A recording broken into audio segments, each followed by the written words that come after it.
La pregunta fundamental, porque es el fundamento de toda otra pregunta respecto de la filosofía, es ¿qué es la filosofía? Es decir, que si uno se presentara a una clase de filosofía, debería esperar que sus estudiantes le preguntaran ¿qué vamos a estudiar? Esta materia se llama filosofía. ¿Qué es la filosofía?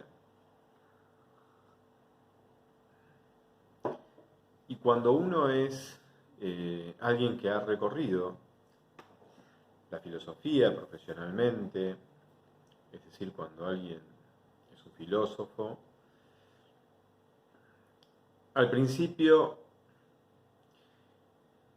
tiene la primera sensación que abarca una multitud de respuestas posibles debido a todo lo que ha estudiado de filosofía. Y dentro de todo ese conjunto de saberes filosóficos aparecen las respuestas de los grandes pensadores que se han estudiado.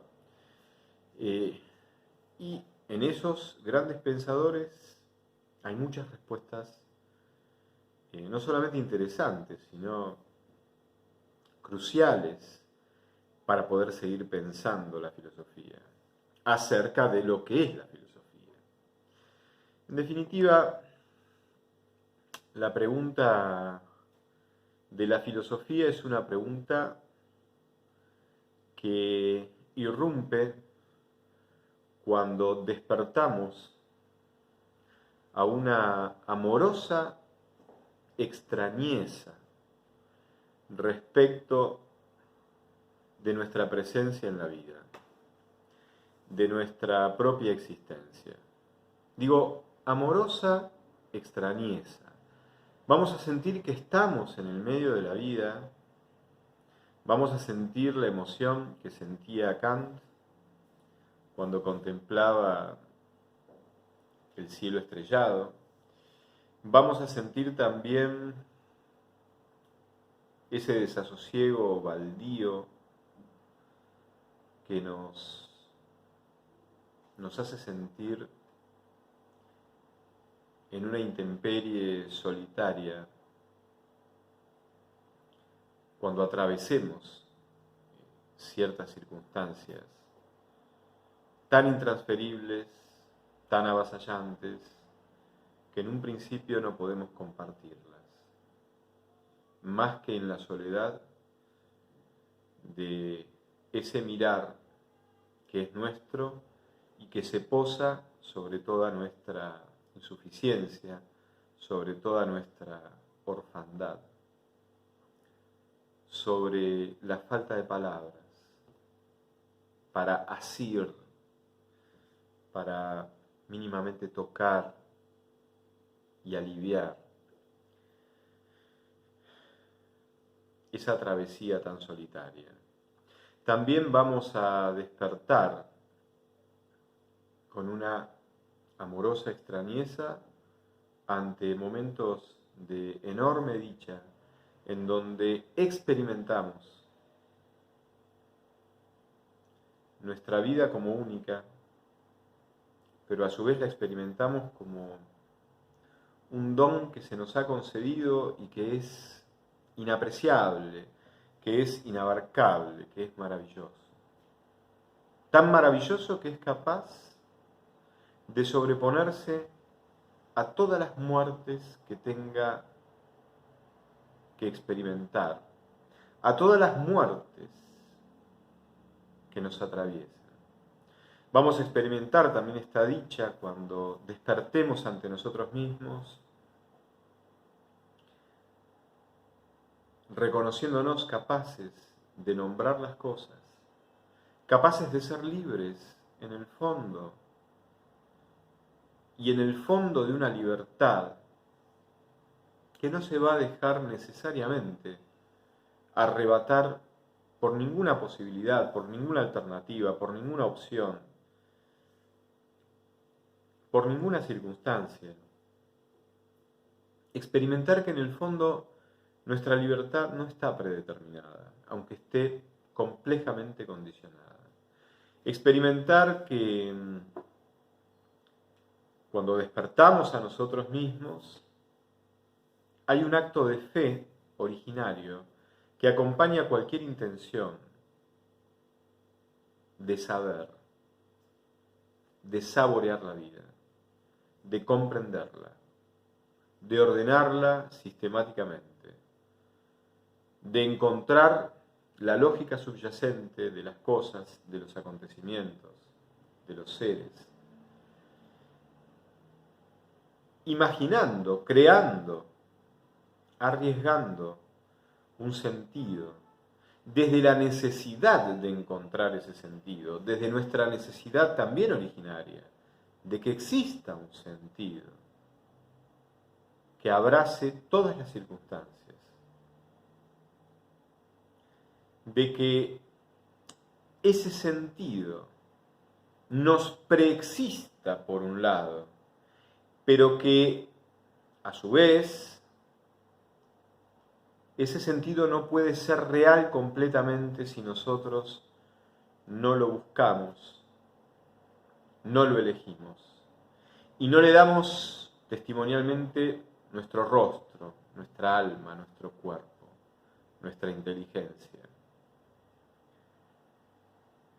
toda nuestra capacidad de amar,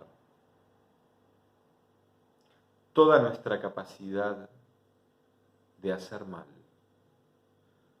toda la encrucijada que se debate entre el amor y la autodestrucción. La necesidad de encontrar ese sentido que trasciende, es decir, que está más allá de cualquier circunstancia y de cualquier desierto, a su vez legitima su propia búsqueda, es decir, legitima nuestra búsqueda de ese sentido, pero también nos iza, como se iza una bandera llena de dignidad y de honor, cuando sentimos que nuestra vida es tan intransferible que sin nuestra decisión de ir en busca de ese sentido trascendente y de hacerlo existir, dándole una vida absolutamente inédita y nueva e irrepetible, que es nuestra propia vida, es nuestro propio ser, ese sentido no podría existir plenamente. Y no podría existir en el mundo de modo tal de que, gracias a nuestro testimonio, quede disponible para otros que lo están buscando también. Así que el acto de fe pertenece primero a nuestra propia naturaleza, que tiene la intención de conocer y que tiene la intención de ser feliz. Pero también, por eso mismo, el acto de fe es un constitutivo, una condición de posibilidad de cualquier conocimiento. Conozco a alguien, me interesa, me atrae, comienzo a hablar. No tengo una información acabada, pero ya con la primera aproximación arriesgo a que eso bueno que vi, eso hermoso que vi, aunque sea un atisbo, eso tal vez prometa mucho más belleza, prometa mucho más resonancia recíproca, prometa un mundo nuevo que solo se abre gracias a la relación que podemos compartir. Y que ese mundo además resignifica mi propia vida individual y personal. Y que tal vez ese encuentro es el que potencia mi búsqueda de mí mismo. Todo esto tiene que ser indispensable para poder pensar en un proyecto. Y el amor en general tiende dos ejes para poder andar. El eje de la confianza y el eje del compromiso y la lealtad. La confianza y el compromiso van caminando. Solo una fuerte refutación, un fuerte desengaño, una gran revelación que tiene todo el sabor de una infinita decepción, lo hará más sabio para comprender que ya no hay más camino, pero siempre desde el gesto amoroso, que es verdadero, se subtiende un camino y la esperanza de que haya camino para compartir. Entonces, en el acto de fe anida también la esperanza de la filosofía. Y no estoy hablando de ninguna fe religiosa, estoy hablando de la fe que nos acompaña en la intención de conocer, en la intención de crecer, una fe que es connatural a nosotros. Por supuesto que esa fe se convierte, se trasunta en una fe religiosa cuando encontramos en ese misterio, desde el cual nos sobrecogemos, cuando despertamos ante nosotros mismos y ante nuestra propia libertad, y a la dignidad irreductible que tiene nuestra vida, que es intransferible, despertamos a que ese misterio amoroso se trasunta plenamente en alguien que tiene que ser alguien, como mínimo, para poder estar en reciprocidad con nosotros, que somos alguien. Nunca va a ser una cosa, una sustancia que no sea alguien, la que puede abarcar el misterio de nuestra condición de personas. Las personas son alguien, no algo. Nunca algo puede ser interlocutor de alguien. Quiero decir, el interlocutor acabado. Entonces se trasunta lo divino en Dios, que ya no es lo divino, no es la sustancia del cosmos, es alguien trascendente, desde el cual empiezo a comprender que mi vida es un don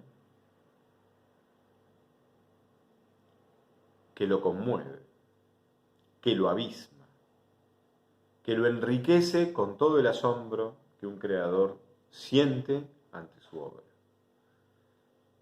Y en esta dignidad recíproca es posible pensar en una alianza.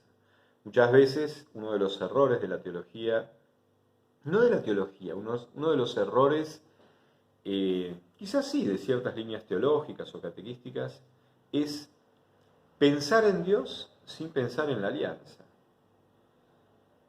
El misterioso diálogo de Dios y el hombre, en el cual el final definitivo no depende totalmente de ninguno de los dos, porque si no, no sería una alianza.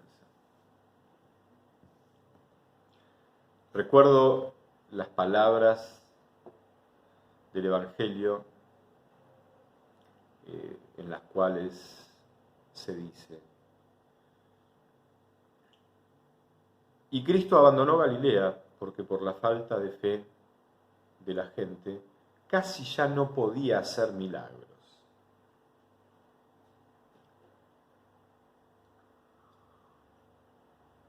La alianza. O sea que en definitiva, la conexión entre la filosofía, lo sagrado, el pensamiento teológico, es una conexión de origen, no es una conexión artificial e impostada. ¿Qué es la filosofía? Es despertar a todo esto.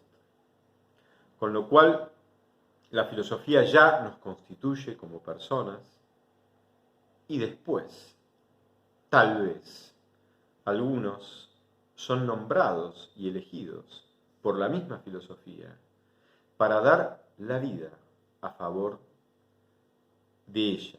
Y dar la vida a favor de la filosofía es testimoniar el sentido trascendente que tiene, la confianza, a su vez también la búsqueda, a su vez también el espíritu creador, que es fiel, porque avisora desde la propia necesidad existencial de una verdad que permita todas las palabras, incluso las palabras que contradigan y quieran herir mortalmente a la verdad. En esa búsqueda, que también es imaginación, es creatividad, es fidelidad y es entrega de esa verdad profunda que se transfigura en su misterio más hondo como bien, como amor y como donación. En esa búsqueda, la filosofía nos elige y nos llama para dar testimonio de esa búsqueda y ofrecerlo como servicio a la búsqueda que cada persona hace, muchas veces desesperadamente, de sí misma. Esto tal vez sea la filosofía. Hasta pronto.